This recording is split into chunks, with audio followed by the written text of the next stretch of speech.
Good morning, good afternoon everyone. So dito tayo sa Skywalk, Icefield, Colombia. Ang isusyo namin ngayon is Zeska. So papasok kami sa saan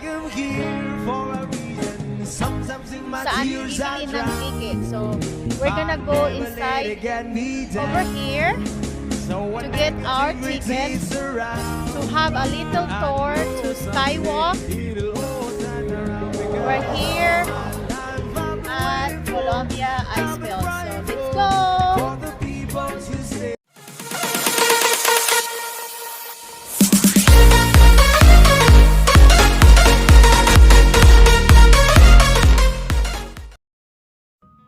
Hello everyone. Now we're going inside for buying our tickets to Skywalk tour.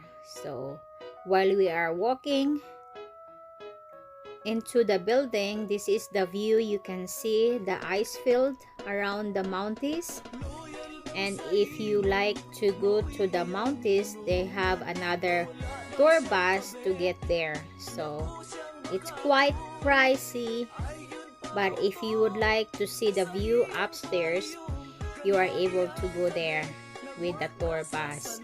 But we choose to go to Skywalk, so we walking towards into the building to get our tickets.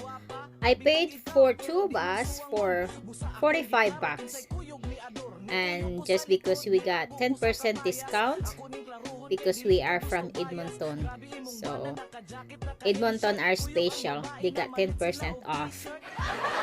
Or maybe anywhere in the city, as long you have to go long drive trip for 3 hours to get there from Edmonton to Jasper. So anywhere you are from, even maybe if you are from states or any different cities here in Canada, you still have a discount for 10%.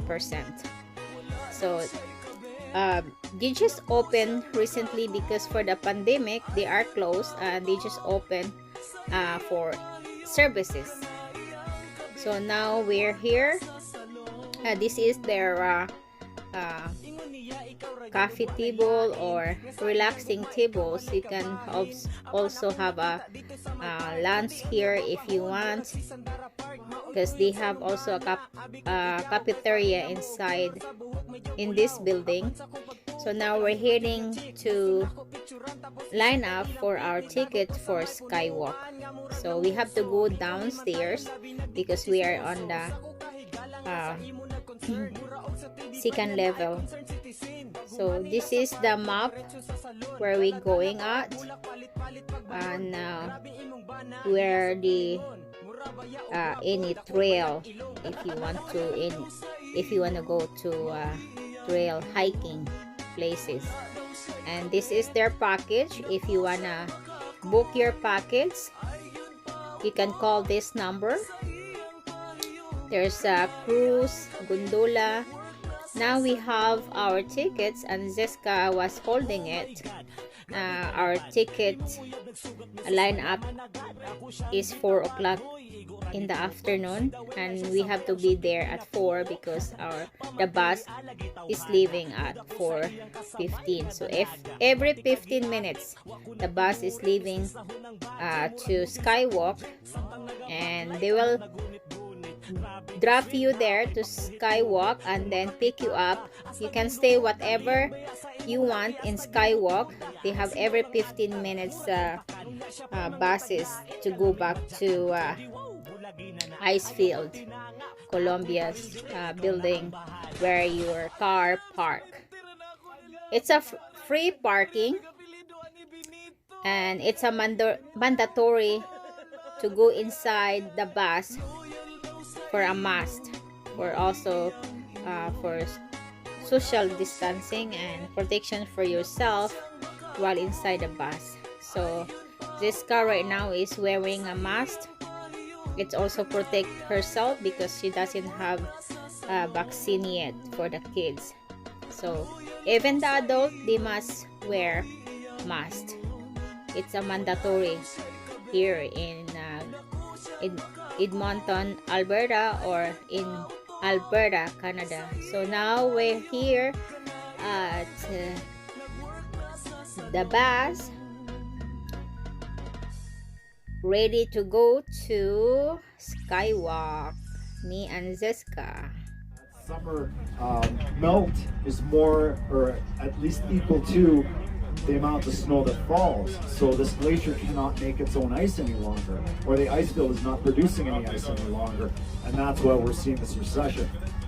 Globally, worldwide, 17,000 glaciers on the planet. Of that, there's only a handful that are still growing. All the rest of them are receding. This particular glacier, the Athabasca Glacier, they at first had projected it to be between 100 and 150 years before it melted back to the ice falls. So as we back out, you'll see there's three kind of ice falls that come down. Currently, when they remove the equipment off the ice, the data was indicating that it's only got about 50 years of life left. So 2/3 of what they thought from last year. So we're seeing an exponential growth in the amount of shrinkage, if that's, that makes any sense. But it's quite concerning. These three glaciers here that we see are known as alpine independent glaciers. They are also reliant or the only way they can make their ice is by the annual snowfall. They too are suffering. They too are melting back at a very, very fast rate.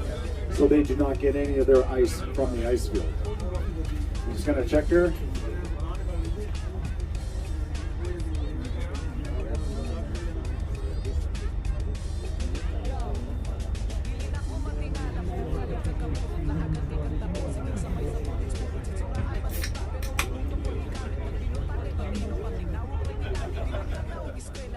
The garbage up front, if you do have any trash, please leave it up here at the front. Rather than that, we'll get on our way.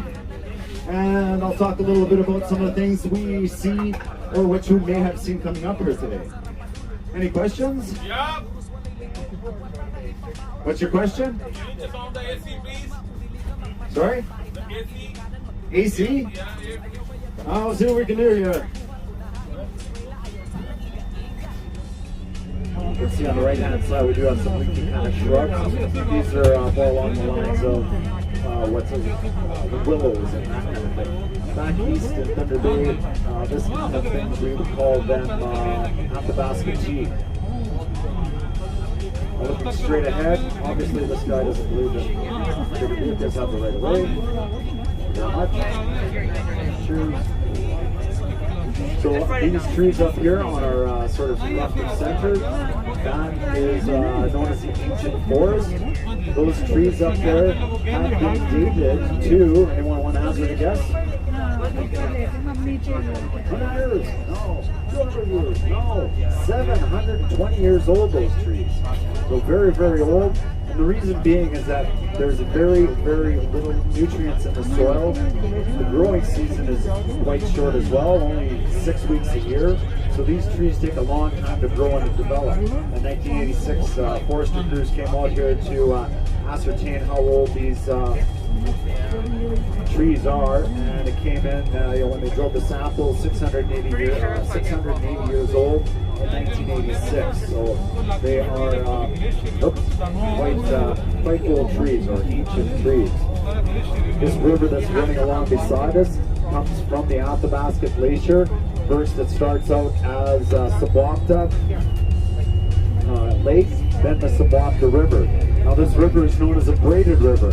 So as the water flows down, you notice that the green look to it, that is rock flour. Rock flour is produced as the glacier glides across the valley bottom. It's got stones caught up at the bottom of it. A tremendous amount of pressure there is pushing against those rocks. You can see on the right hand side we do have some leaky kind of shrubs. These are more along the lines of the willows and that kind of thing. Back east in Thunder Bay, this kind of things we would call them Athabasca tea. Looking straight ahead, obviously this guy doesn't believe that bigger vehicles have the right of way. Very much.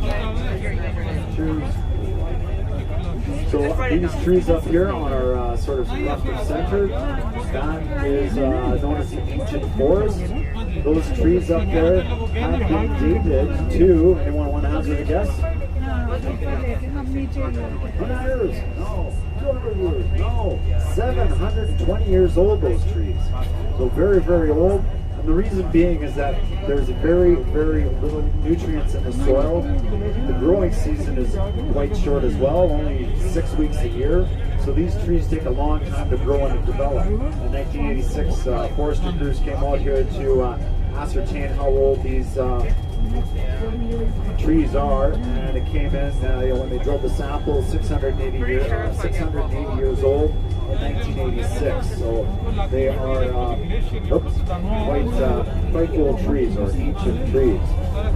This river that's running along beside us comes from the Athabasca Glacier. First, it starts out as Sabopta Lake, then the Sabopta River. Now this river is known as a braided river. So as the water flows down, you notice that the green look to it, that is rock flour. Rock flour is produced as the glacier glides across the valley bottom. It's got stones caught up at the bottom of it.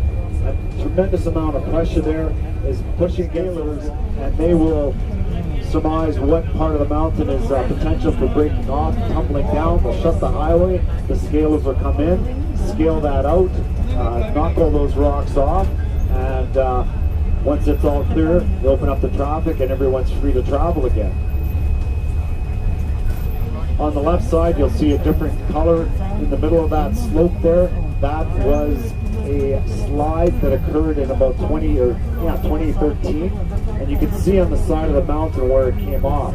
But what's more significant here is that the rest of this hillside was part of a major slide that happened between 10,000 and 1,000 years ago. This mountain is known as a Kitchener, one of 3 peaks. This is the Kitchener slide. And as we're going along, you've noticed that perhaps that the valley is U-shaped, and all of a sudden right in here, we've got a real V-shaped formation going on. U-shaped formation of a valley is usually indicative of a glacier passing through, whereas a V-shape means that this is water erosion occurring here. And then when you go a little further down the road, it opens up into a V-shape or a U-shape again. So the geologists are looking at it. They just figured out that a lot of this rock, or all of this rock in this area on the left-hand side, all that slope where you see that tree line running down, we'll get a little higher here, we'll see it better. But this entire valley was filled up with a mountain. So that mountain was probably 2/3 larger than what it is today. But when that fault happened, if you're familiar with the Frank slide, that particular slide was because of human intervention or human activity. They were digging around at the bottom. They were mining in the town of Frank, or outside the town of Frank in the mountain, and went a little bit too far, hit a fault, and collapsed the mountain onto Frank. It's an amazing field. It's down the Crow's Nest Highway, I think it is. And yeah, it just wiped it off the face of the map. You can see here on the left-hand side where it's all slopey, all that granular stuff is part of that slide. Here's the Skywalk, opened up in 2014. It's anchored 30 meters into the mountain. That's jutting out about 36.5 meters over the valley floor, and 918 feet or 283 meters above the valley floor. Its design capacity is over 10,000 pounds per square inch. It has 3 plates of structural glass on it. That gives it the strength. But if you were just to have the structural glass, over time people walking on it would damage it. So they added a 4th layer, and this is to provide for good viewing of the valley floor below if you're so inclined to look down that far. Myself, I'm not that brave, but by all means, feel free to.